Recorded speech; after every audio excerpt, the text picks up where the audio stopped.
You get my point? You get my point? You get my point? You get my point?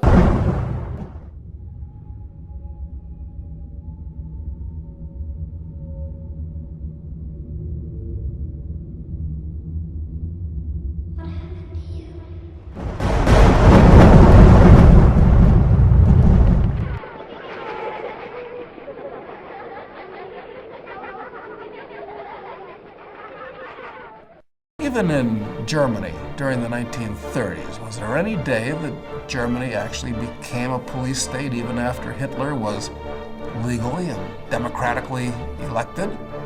I mean, was there any particular day that Germany became a police state in the 1930s?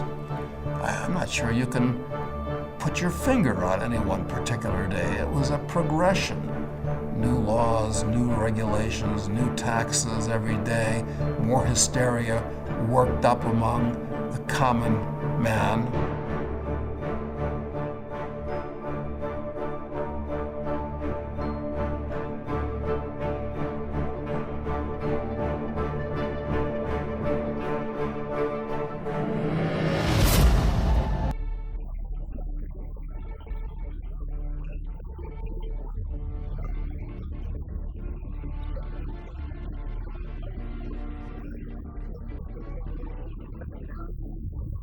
A huge disparity between rich and poor, where 300 Americans have the same amount of wealth as the 85 million poorest Americans, where there is an exploited and underserved underclass that are being continually ignored, where welfare is slashed while Cameron and Osborne go to court to defend the rights of bankers to continue receiving their bonuses.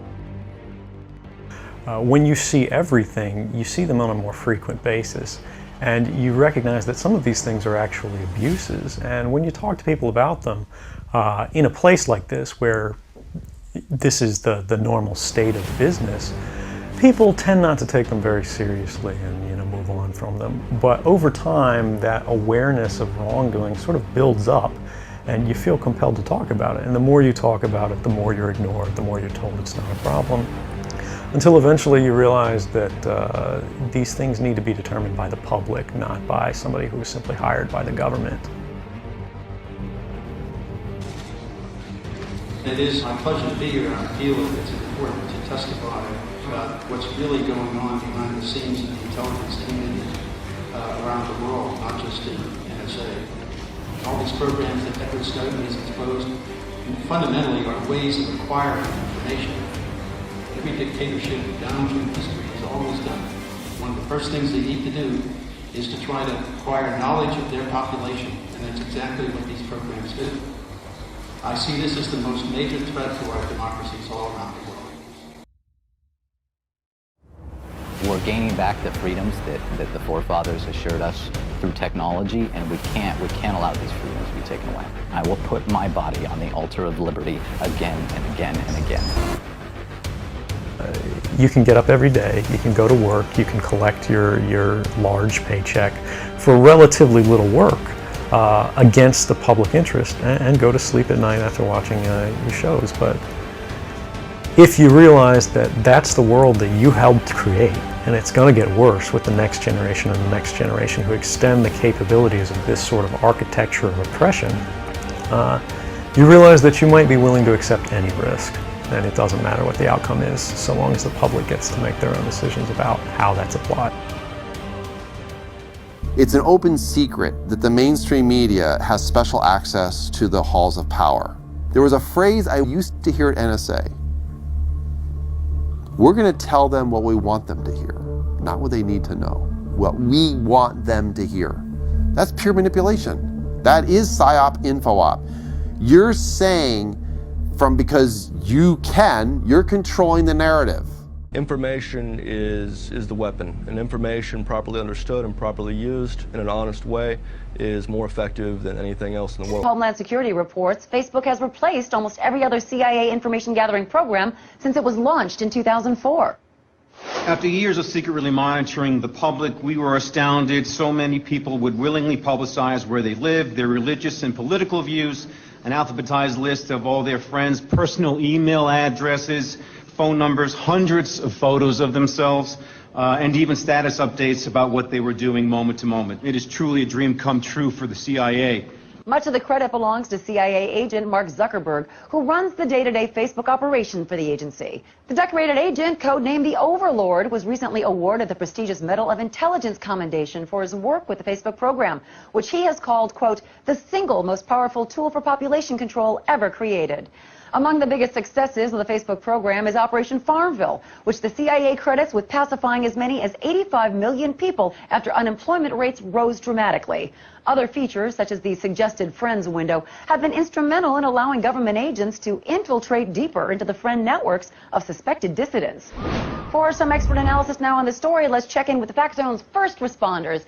Jason, you have written extensively about the Facebook program. Why is it so effective? Well, one of the key reasons is that the CIA has been so thorough in convincing the nation that constantly sharing information about everything that you're doing is somehow desirable instead of deeply unsettling. You know, but critics are saying that with the national debt being so high, is this really the time to be spending even more money on spy programs? Well, actually, the Facebook program saves the CIA money. That's right. Like the Maps application, where you list every place that you've been, whether it's the state or a country. Or oh, right, with the little pins to show where you visited. Yeah, yes. I like that. That kind of information would have taken the CIA months of going through hotel receipts and plane tickets to figure it all out. The manpower that Facebook saves is huge. Absolutely, absolutely. And the calendar feature even lets the CIA know where you're going to be in advance. So that's right. So now if they want to pick you up for questioning, all they have to do is see which events you RSVP'd yes to and then send their agents to be waiting. And the United States government was created to protect the rights of individuals, whether or not they voted.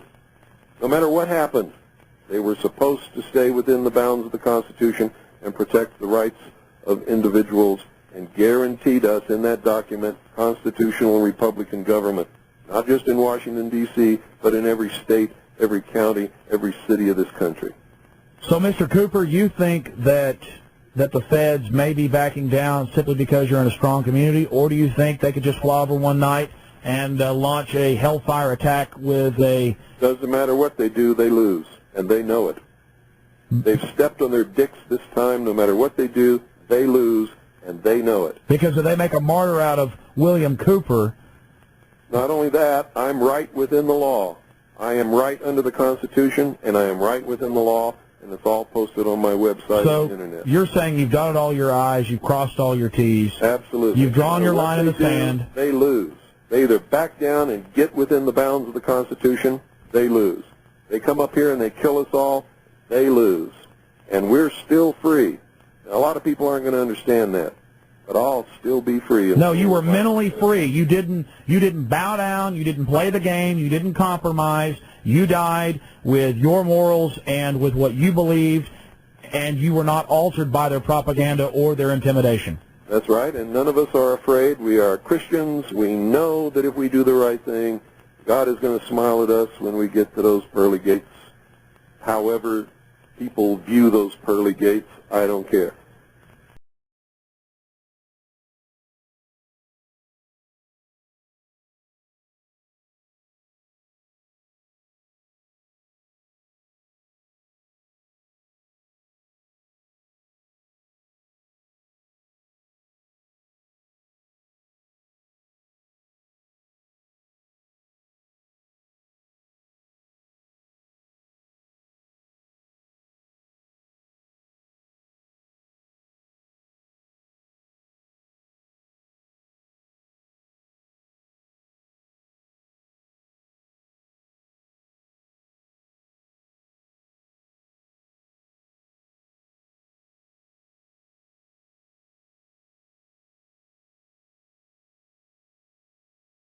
You asked why I picked you.